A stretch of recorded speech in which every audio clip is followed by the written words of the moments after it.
Hey, what's up everybody? Just gonna do a pickups vid for late October and November, early November.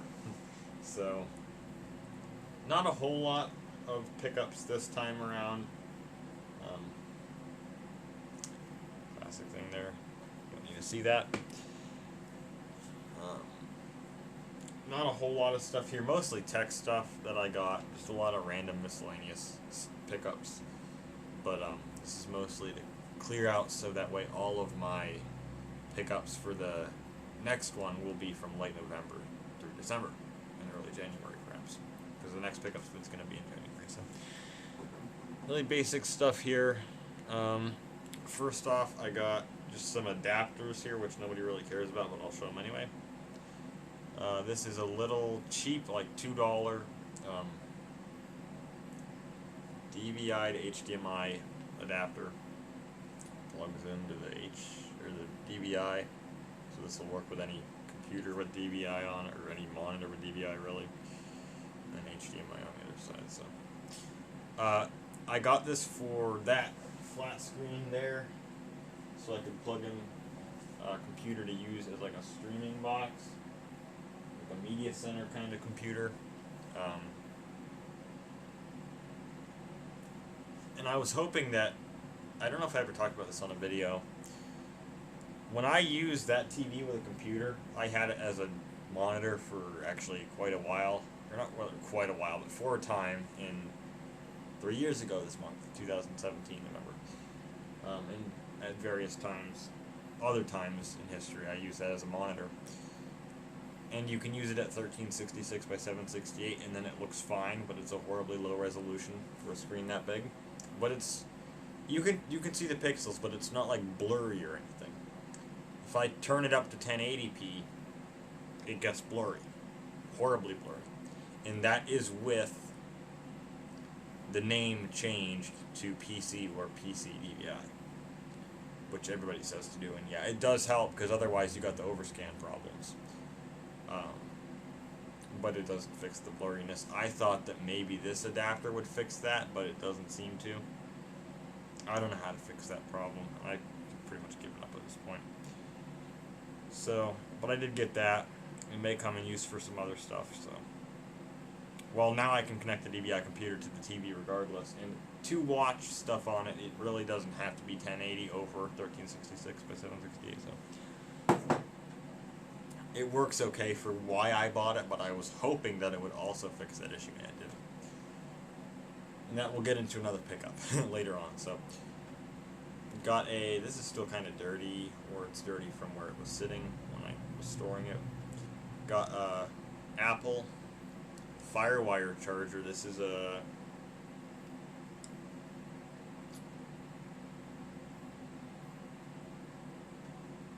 really no wattage. Okay, there we go. Doesn't say it on there either. I can't find the wattage on this guy. All it says here, input AC 100 to 240 volt.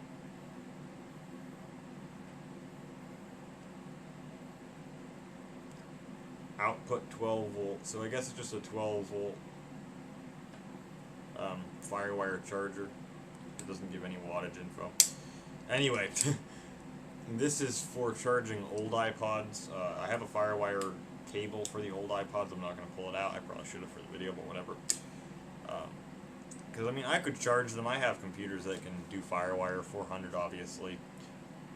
But I wanted a wall charger because it's way quicker, and then I don't have to have a computer on to use it, because I don't have firewire 400 on my main rig, or one of my main rigs.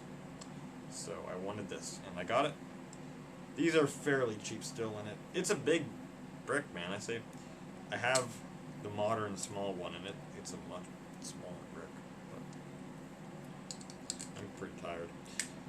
Anyway, there's that, and it charges fine, works fine for these old iPods. I wanted it for this one in particular because this one doesn't charge via USB. iPod 3rd Gen 15 gig, and I think I showed this in the last pickups video, but that's why I bought this thing, is to charge this. So, let me just then also, I guess it works with this guy, which I think I made a video about how the hard drive in this thing crapped out, so I haven't replaced it yet, and I don't know if I ever will, but I'm holding on to it in case I ever attempt that job. I need whatever I need to pry it open, so there's that. Gotta, oh, here we go. Let me turn this thing on first, that'll make it easier.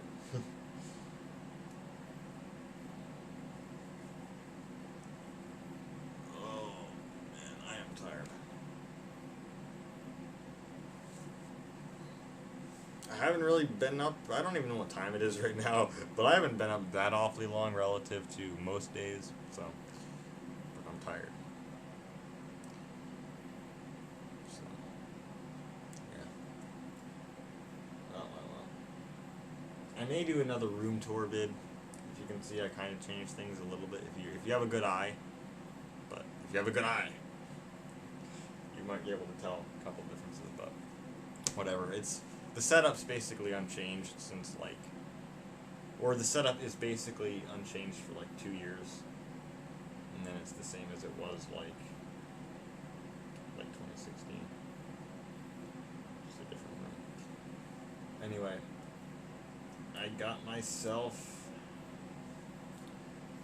a new iPad. I got an iPad 3rd generation. 16 gig Wi-Fi model. I should have gotten an iPad 4. I'll say that right now. But I got this only because it was a really freaking good deal. It was extremely cheap, stupidly cheap for one of these things. And they're stupidly expensive for most of them, but this was dirt cheap, so I picked it up. And I probably won't get an iPad 4 now. I mean, I just used the classic iPad, the one that I used back in the day. You can see it in a lot of my old videos. It's an iPad 2 that looks just like this one. And I still use that thing pretty much nearly every day to watch YouTube, because I can restart my computers and switch them out and stuff without having my video stop. It is slightly cracked in the corner, but you can't really see it because it's black, but it's whatever because the crack doesn't go on its screen. The battery has 87% health left, so it's okay. Screen is pretty good on it. This is my first Retina iPad ever, and it is way better. Much more crisp. I did install Cool Booter on it, and I put iOS 6 on it. I thought I could do iOS 5, but no. Which is why it would have made more sense to go for an iPad 4, because then I get iOS 10 and it runs much smoother, and then I have the same OS support for Cool Booter, but I didn't know that I couldn't run 5, so, and for what it is, man, this works fine. I don't know if I'm going to really use this for much, but I have it. I found this cool app that lets you use this thing as a screen for a computer, but it's really laggy. And for some reason I broke it. I don't know why, but it just won't connect anymore. But there you go. So there's not much to say about that. Get a 4th gen if you're looking for a really old iPad. 4th generation is still fairly up to date. I mean, iOS 10 is not old software, as far as I'm concerned. And then here is a big pickup. If you have watched my channel for a long time, let me just if you recall,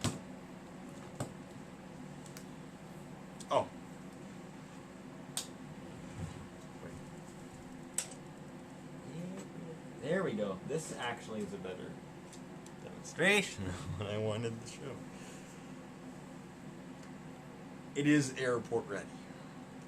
If you know the story of what this came from, you will get the background of this, and then I have the charger for the same thing there. So, and no, I did not get an iBook G3. This is not what it is. But I got what I wanted to use my iBook G3 for. I'll say that. Because I wanted to use, I tried, and I did use my iBook G3 plugged into an external monitor, keyboard, mouse, the whole deal, external. I wanted to use it as a desktop. And the first day of doing so, everything was going great, and then the hard drive died, installing iLife. I did replace the iBook, but still, the solution is half-assed for what I wanted to use it for. So I got something that I wanted since like December of 2017. I picked myself up a Mac Mini, which is pretty cool. I finally own one. I cannot even begin to count the amount of times that I almost bought one of these things over the past 3 years. Like, it has been constant that I've almost bought one, going back to like January of 2018. Again, I saw killer deal, has to do with that iPad. So this is a 2007 Mac Mini. The top isn't yellowed too bad. It is somewhat yellow, you can tell, but it's not horrible. It might look more white on camera than it does in real life. Yeah, there you go. Tiny computer. I was blown away by how small it really is. I knew it was small, but I didn't realize it was this tiny. Smaller than my mouse pad, which is crazy. But yeah, it's a 2007 Mac Mini. The specs on it are 1.83 gigahertz Intel Core 2 Duo. This was manufactured in September 2008, I believe. It has like 3 gigs, or no, it has 4 gigs of RAM, so it's maxed out. Although it can only use like 3 of that. It says it has a 160 gigabyte hard drive. Your nose is starting to run a little bit, sorry. Has a combo drive, airport Bluetooth. But what's really cool about this, and what makes this an even better deal, is that it has a SSD upgrade, to a 256 gigabyte SSD. And that is awesome. This is a very fast computer. Well, the hard drive part of it is very fast. This is the fastest Mac Mini that you will ever get that runs Tiger. And that was a prerequisite. It had to run Tiger. And it runs it perfectly. Apps just, they open instantly. It's awesome. iTunes, usually when you play a song on iTunes, you click on it and you gotta wait like a second for it to start the music. On this thing, it just starts. The second you click it, it just starts. So that's pretty cool. Here's the power supply for it.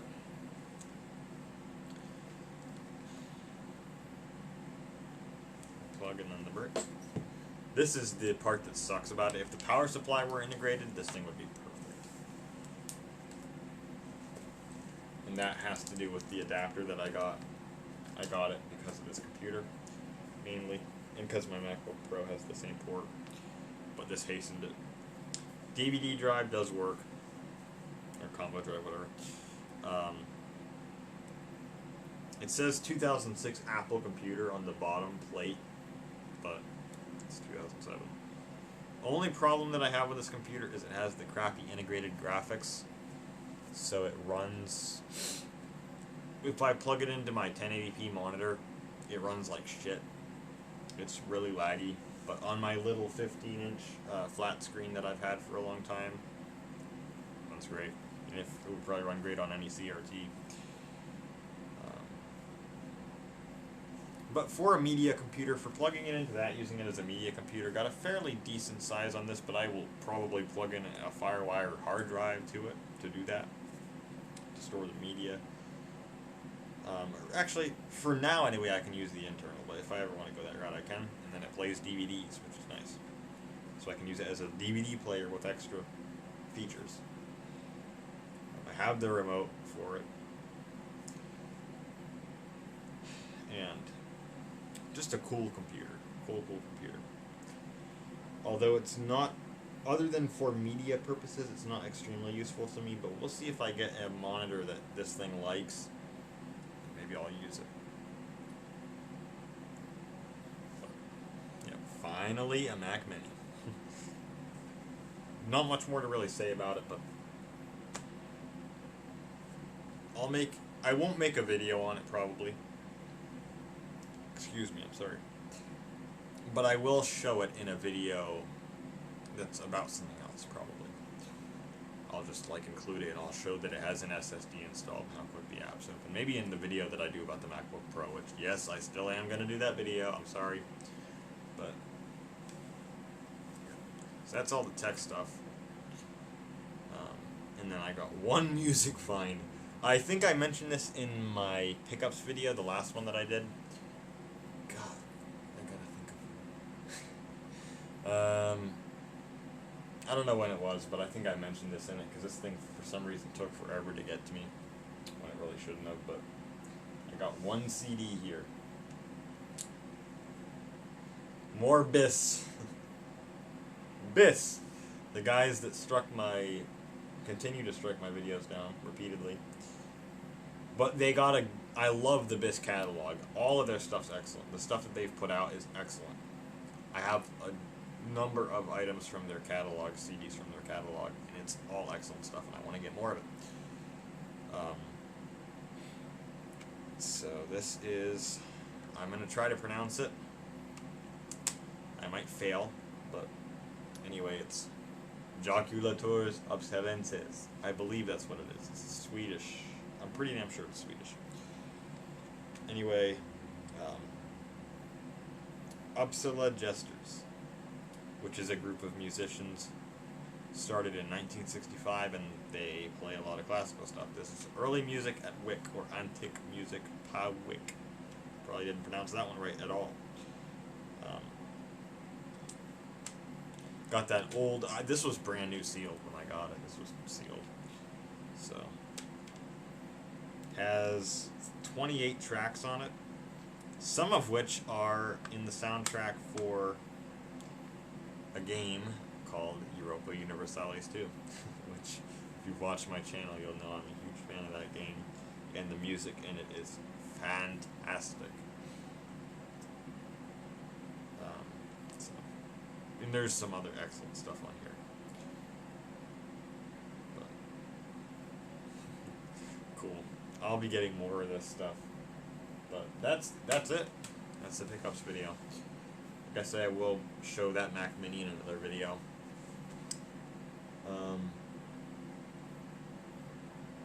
Yeah, and then I'll show a pickup that I already showed, but I'll give some context. Fear of the Dark, yeah. The classic thing. I'm pretty damn sure I will be buying this again on vinyl. I think I'm gonna do a bit of vinyl collecting, and so that might be a chunk of what's in the next pickups video. Will be vinyl stuff. I want to get made in vinyl, because if I'm gonna get vinyl stuff, it has to be stuff that I really like. Because I have Journey Escape vinyl above me. Oh, I didn't show one of the pickups, actually. I'll show it later, but, good thing I remember that. It's a good thing I looked up there. I have Journey Escape, because I love that album, and there's some great songs on that album, and there's, all sorts of stuff going on. But it has to be stuff that I really like, and I am a huge fan of Iron Maiden, even though they are a little bit overhyped, definitely. They are pretty good, especially in the 80s. So I'm probably going to pick up a few of their albums on vinyl, and especially the ones that have really good artwork, and Fear of the Dark has awesome artwork. So I'm probably going to get that on vinyl, and I will show that because that artwork is badass. Maybe some other vinyl stuff, but it has to be something that I like, and it has to have good artwork, so it has to be display worthy. So we'll see about that. I also want to look at some other tech stuff. This is getting into the weird collector side of the tech stuff that I'll be getting soon. So, yeah, it looks pretty nice out there. So, also, here I go. Got another pickup here, which I've shown this before, but it's not the same one. And I will maybe make a video in this thing. So, oh, I showed it. So this is Diet Pepsi. It's been there forever. And then I had another Diet Pepsi that I used to have, but I got myself A Crystal Pepsi. There you go, Crystal Pepsi. I have not had one of these in a long time. So there you go. It does have Crystal Pepsi in it. That is Crystal Pepsi. You probably aren't going to be able to see that it's Crystal Pepsi. It's not water, I promise. Actually, I'll be honest with you guys, it could be water. I don't know because I haven't opened it and I haven't drank it. I could probably shake it, but I don't want to do that. And if you look, it probably doesn't show up on video, but it says November 7th, 2016 or 2016. So yesterday, I'm filming this on November 8th of 2020. Yesterday, 4 years ago in 2016 is when this thing expired. And it says right there as well. You really can't see it. Let me bring it up to the light. Yeah, you can't see it. But it says November 7th, 2016. 2016. It is pretty dirty because I got it via the mail. I gotta clean the bottle. But I am debating whether I should drink this. I'm debating whether I should drink this for a video. If you want to see me drink a 4-year-old, never opened, possibly water, Crystal Pepsi, then I will crack it and we will do it. I'm thinking about it. I am thinking about the Crystal Pepsi. I lost my bottle. I had a bottle just as a collector's item, which was it probably expired in late January of 2017 or early February of 2017. So this one's older than mine was. But yep. So I may make a video drinking that. We'll see. But yeah, that's pretty much all there is for the pickups video. Like I say, hopefully there will be some good pickups for late November, December, Christmas time, all that, and then I'll do a pickups for end of 2020. And yeah, we'll see how similar it is to the last time. Or not the last time. The last time was this year to the first one. Okay. Yeah. I'm very tired now. Alright, so we're going to end this video. I hope y'all enjoyed my long-winded pickups video, but I am long-winded. There you go. Hope y'all enjoyed it, and I'll catch you guys later.